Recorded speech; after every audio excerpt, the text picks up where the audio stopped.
Welcome back, Royal Sussex Squad. Grab your tea, your snacks, your crown, and your peace of mind, because, baby, the royal drama is spilling over again. And once again, it's not Harry and Meghan. Oh no, this time it's that chaotic royal circle imploding from the inside. And Queen Camilla's name just got dragged right into it.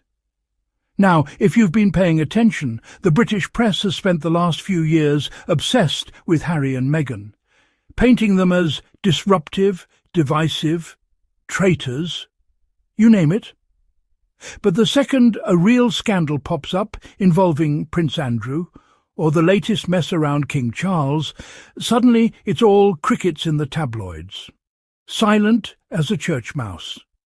And now we've got a royal house divided, full of resentment, leaks and power plays. And the irony? The only royals living drama-free are Harry and Meghan, thousands of miles away in California. So let's get into it, because this whole Royal Lodge dispute between Prince Andrew, King Charles, and now apparently Queen Camilla, it exposes everything wrong with that institution. It's giving dysfunction, it's giving entitlement, and it's giving hypocrisy of the highest royal order. So, according to multiple reports, Prince Andrew, yes, that Prince Andrew, is apparently digging in his heels over his mansion at Royal Lodge. Now, let's be clear, we're not talking about a cute little countryside cottage. This is a 30-room estate in Windsor, a palace within a palace, complete with luxury grounds. And he's sitting there on a 75-year lease that he paid £1 million for back in 2003. He doesn't pay rent, he doesn't work, he doesn't represent the monarchy, but he's determined to keep his mansion, a mansion that's funded, maintained and secured at taxpayers' expense. And now word is he's telling his daughters, Princess Beatrice and Princess Eugenie, that his big brother, King Charles, wants to push him out of Royal Lodge, to make space for Queen Camilla. You can't make this up. Apparently, Andrew believes that Charles is scheming to give Camilla the Royal Lodge when she becomes a widow, basically following in the footsteps of the Queen Mother, who lived there after King George VI passed away. And while palace insiders are scrambling to deny it, the rumour is already out there. Because, let's face it, when the royal press wants to leak, they leak. So here's Andrew, the royal outcast who somehow still gets all the royal privileges, now accusing his brother of plotting against him. Meanwhile, this same royal family had the audacity to attack Prince Harry for choosing independence, dignity, and a life funded by his own hard work instead of the British taxpayer. Make it make sense, y'all. And the press? Oh, they're barely touching it, because the British media will break their necks inventing stories about Meghan allegedly snubbing someone at a charity event. But when it comes to Andrew's shady connections, his finances, and his taxpayer-funded mansion, suddenly they develop selective amnesia. Let's talk about that hypocrisy. Harry and Meghan literally paid back every penny for Frogmore Cottage. They gave up their public funding, built their own careers, launched Archwell, signed deals with Netflix and Spotify, and funded themselves.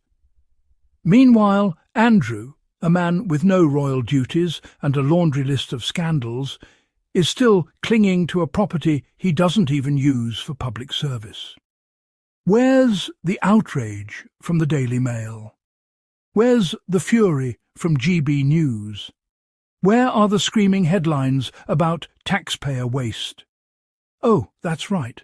They save that venom for Meghan Markle breathing too loudly. Now, here's where it gets juicier. Sir Geoffrey Clifton-Brown from the Commons Public Accounts Committee, basically Parliament's financial watchdog, says he's opening an investigation into Andrew's living arrangements. The committee wants the Treasury and Crown estate to hand over the lease details, because even they're side-eyeing how a man with zero royal duties, zero accountability and zero transparency can live rent-free in a royal estate for decades. But the real question is, why now? Because the timing of all this isn't random. King Charles has reportedly been pushing Andrew to move out for a while, trying to get him into the much smaller Frogmore Cottage, which, as we all remember, is the same property Harry and Meghan were kicked out of earlier this year. The irony, y'all. The sheer hypocrisy. The same institution that bullied Harry and Meghan out of their home is now using it as a demotion threat against Prince Andrew. That's karma in real time. Now, let's talk about Queen Camilla getting dragged into this mess. Sources say that Andrew suspects Charles wants to reallocate Royal Lodge to Camilla after his passing, basically ensuring she's set up with the same kind of widow's residence the Queen Mother had. But palace insiders are strongly denying that Camilla wants the place. They're claiming she's perfectly happy at Ray Mill House, her country estate in Wiltshire, which she got after her divorce from Andrew Parker Bowles. And that's probably true, because, say what you want about Camilla, she's made it clear she likes her privacy. Her Ray Mill home is where she escapes from the pomp, keeps her rescue dogs, and, according to reports, even spends nights away from Charles when she needs her space. She even took her official birthday photo there this year. So, let's be honest, Camilla doesn't want the headache of Royal Lodge. This is all about the palace machine spinning, leaking and politicking. But it's also about image management, because even with all this chaos swirling around, the British press will still find a way to blame Meghan Markle if the wind blows too hard over Windsor. Now, I need y'all to really think about this. Prince Andrew has been linked to Jeffrey Epstein. He settled a lawsuit out of court over sexual assault allegations. His royal patronages were stripped. His HRH title was frozen.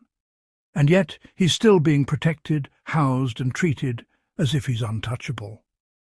Meanwhile, Harry and Meghan, who committed no crimes, whose only sin was marrying for love and speaking truth to power, were chased out, disowned and dragged through years of smear campaigns.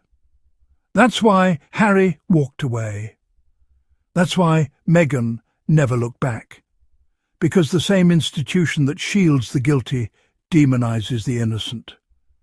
This Royal Lodge saga is just another reminder that Harry and Meghan made the right call to build their life on their own terms, where no one can weaponize their existence.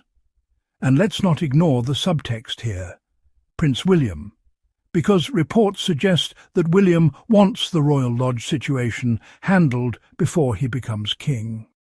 Translation: he wants Andrew out and the mess cleaned up so his own reign starts without scandals. But here's the twist. Sources say William still gets along fine with Beatrice and Eugenie. It's just their father he can't stand. So, what do we have here? Two brothers at war, Charles versus Andrew. Another brother watching from the sidelines, William waiting to inherit the crown but terrified of inheriting the drama. And then there's Harry, living his best life, building real legacy, protecting his family and free from all this nonsense. It's poetic justice. Let's paint the picture. While the Windsors are leaking, scheming and fighting over palaces they didn't even pay for, Harry and Meghan are in California, building something real. They're raising their children in peace. They're launching meaningful projects, like the Responsible Technology Youth Power Fund. Meghan's relaunching her brand, working on new productions and expanding her philanthropy. Harry's continuing Invictus, an organisation born from service, not scandal. They're embodying purpose, while the rest of that family is embodying pettiness. And that's exactly why the British media will never stop targeting them. Because Harry and Meghan are the living proof that you don't need the monarchy to live royally. So, while Andrew's over there clinging to his mansion lease like it's his last lifeline, and Charles is trying to manage his image as a modern monarch, Harry and Meghan are showing the world what true independence looks like. They built a life out of authenticity, not out of inherited privilege. And that's the real threat, not to the monarchy, but to the illusion of it. Because if Harry and Meghan can thrive without royal funding, without titles, and without the British media propping them up, what does that say about everyone still trapped in the system? It says the monarchy isn't necessary. It says the monarchy isn't divine. It says the monarchy is outdated. And that's what scares them the most. So when you see these tabloids twisting themselves into knots to cover up for Andrew while trying to manufacture scandals about Meghan wearing a sleeveless dress, remember, this isn't journalism. It's protectionism. It's the establishment circling the wagons around their own while punishing anyone who dares to step out of line. Harry and Meghan aren't the villains. They're the blueprint.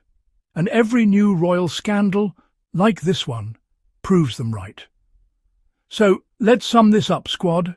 Prince Andrew's clinging to his mansion lease like it's a crown jewel. King Charles is quietly trying to clean up royal messes before they overshadow his reign. Queen Camilla's name got dragged into it, even though she probably wants no part in this nonsense.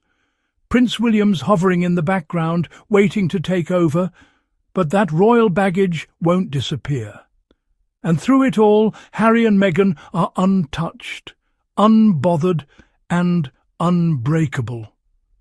The contrast couldn't be clearer. And that's exactly why we continue to support Harry and Meghan, because while others chase optics, they chase impact. They've proven that integrity, hard work and peace of mind will always outshine palace drama. And no amount of royal scandal can dim that. So, Royal Sussex Squad, what do you think of this royal lodge mess?